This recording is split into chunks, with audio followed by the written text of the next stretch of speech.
everyone, welcome back to my page. This week I wanted to discuss ways in which you can stand up for yourself.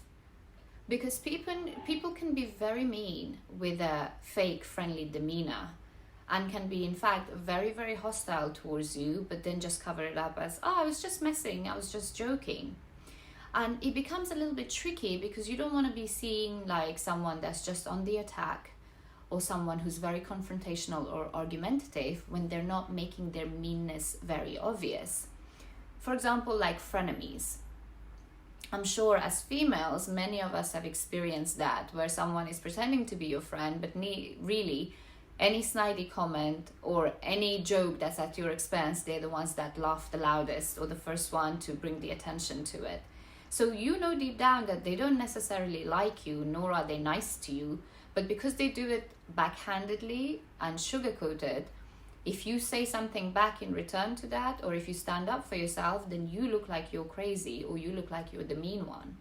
So it's important for us to diffuse that without having to resort to an argument to start with. So if you haven't been to my page before, welcome. I'm Hamasa, and on this page I look at personal development as well as mental and emotional well-being and just day-to-day issues. And if you're a returning follower, then thank you so much for following my work and subscribing to my channel. So now let's just jump straight into it. Some people don't like much confrontation and arguments, so they prefer to just keep things calm, and they worry too much about speaking up or standing up for themselves in case they're not liked, in case they seem like they're argumentative or they're difficult or they're very high maintenance, which is something actually that a lot of people around me seem to say, because I'm quite a confrontational person. I'm quite, if I see something I don't like, not just when it's done to me, but to people around me, I'm going to speak up for what's right. And some of my friends actually do call me, oh, you're so difficult. That's okay. If that's out of your comfort zone and you find me difficult, that's your prerogative, because I will continue standing up for what I believe is right. And I feel that that's not a reason or an excuse for you not to go and stand up for yourself, because what happens is, if you don't tell that someone how they're making you feel, or they're putting you down, and you don't react to that, or you don't respond to that, react would be the wrong word, respond is the right word, is then that will come out in other ways. You will bottle that up, and that will come out in anxiety, in depression, in lack of self-confidence, in lack of self-belief, self-trust. And why should you be the one suffering with the consequences of someone else bullying you, being mean to you? If you don't like what's going on, or you feel disrespected, by all means, you're well within your right to stand up for yourself and speak up. But again, it doesn't always have to be confrontation. It doesn't always have to turn bitter or negative. So I'm going to give you guys the tools and skills to just try and navigate the situation before it escalates. And the first thing to do when you feel like someone's disrespecting you or picking on you is nonverbal communication. It could be incredibly powerful if the person is trying to play sly or snidey, because when you non-verbally let them know that you're onto them, then they've been caught out. And most times, if anyone has any shame, then they would cut that back and kind of retract a little bit and be conscious that you're onto them. And ways of doing non-verbal communication is usually to just have a facial expression. If someone's asking you a question or saying something that you disagree with or you feel disrespected by, then all you have to do is just be like, huh? Are you talking to me, kind of thing? And that's enough, because they could see that you're not comfortable with this, and nor are you happy. Second way to use nonverbal communication is to just give them a slow, steady stare. Like, I see right through you. So yeah, you want to carry on like this? All right, cool. So again, I have to communicate this to you guys for me to get it across, but the best way to do that is just to give them a very cool, steady stare. And when you do that, the person on the receiving end would most likely be aware of their actions.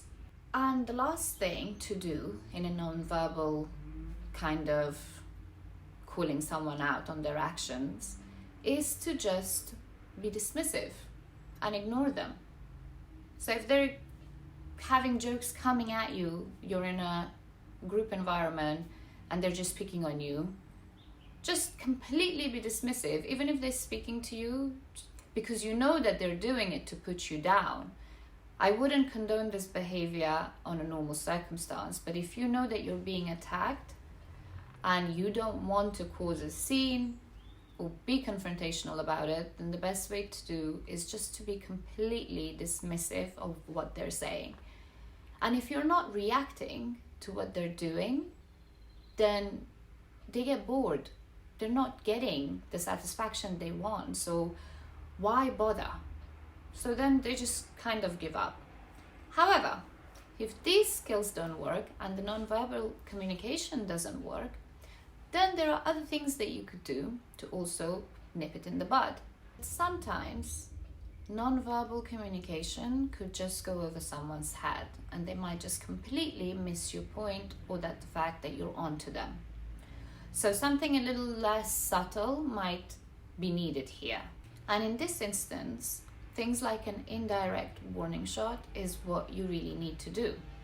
So if someone's bringing up something that you don't really want to talk about, and they're continuing to do so, even though you've looked at them confusingly as to why on earth are we talking about this, they're not getting that and they just want to continue, then you could actually just ask them a question indirectly and put it out there. How are we discussing this right now? Why are we talking about my personal life in front of other people? Keep you cool, keep you calm, but put the question out over to them to make them aware that, oh, hold on, this person doesn't actually want to discuss this, so why am I going on about it? So you're putting them on the spot and they have to justify why they're doing what they're doing. So most times this is quite effective and it usually works. A positive reinforcement or a negative reinforcement. So by asking them the question as to why are we doing this is a negative reinforcement. You are pointing it out to them and saying it how it is.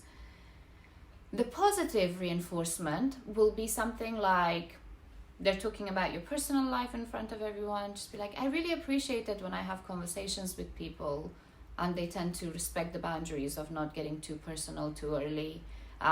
That's the kind of thing I look for. That's the kind of thing I enjoy. So you're letting them know about their actions and what they're doing, but you're doing it by giving a positive example of what you find comfortable. And again, most times, if people do care or they become aware of what's going on, then they kind of retract and they'll kind of back down because they know that you're onto them and you're kind of putting them on the spot. But again, if the indirect approach doesn't really work and you tried to be subtle about it, then you're going to have to do the straight up calling out. Because like I said, if you want to avoid confrontation because you don't want to rock the boat and you want to seem nice at all times, all that's doing is that it's going to eat you up inside, and the person who's doing the bullying or who's doing the picking on you is kind of just living their life, tagging along, going along with things and thinking that they're just fine, their behavior is acceptable. And so you're teaching them to continuously disrespect you in the future if you don't stand up for yourself. So then you just have to call them out. Just be like, hold on a second, what's going on here? I'm not okay with this. And the ways to call them out are also, again, the best way to do it is to keep cool, calm, and collected. The minute you lose it, you're the monster here. So I know that it's very counterintuitive to keep your cool and to calmly go back to the person who you know is picking on you or is trying to ridicule you or is trying to make a point of making you look stupid. But for it to work and for it to be effective, you have got to keep your cool. The more you keep yourself calm and collected, the more effective the call out is. However, the call out should be the last resort, because most disagreements and most times when someone's being hostile towards you, the nonverbal or the indirect approach works. So you wouldn't need to resort into outright confronting the person. But of course, there are rare occasions that it may require you to get to the call out. But the important part is that you do try and do it in a non-verbal or an indirect way, because you may be wrong and you may misread the situation as them being hostile towards you, when it really is just something that you're a little bit insecure about, and therefore you're just reading too much into it and you feel like they're attacking you when they're not. So that's why it's very important for us to practice the first two steps before reaching the call out. And if the call out, you now have to resort to this because you tried the other two tactics and it kind of falls on deaf ears, or is being ignored and they're continuing to be rude to you, disrespect you, and so you want to call them out on it, then when an apology isn't given to you, or that you feel that this isn't enough, like you said to them, hold on, what are you doing here? Is there an issue? Is there a problem? Would you like to discuss what you're trying to, would you like to tell me what point it is that you're trying to make? Because I find this extremely rude, or I find this extremely disrespectful. And if that happens and the other person doesn't then backtrack or apologize or explain what they meant, then by all means, you're well within your right to remove yourself from the situation and be gone.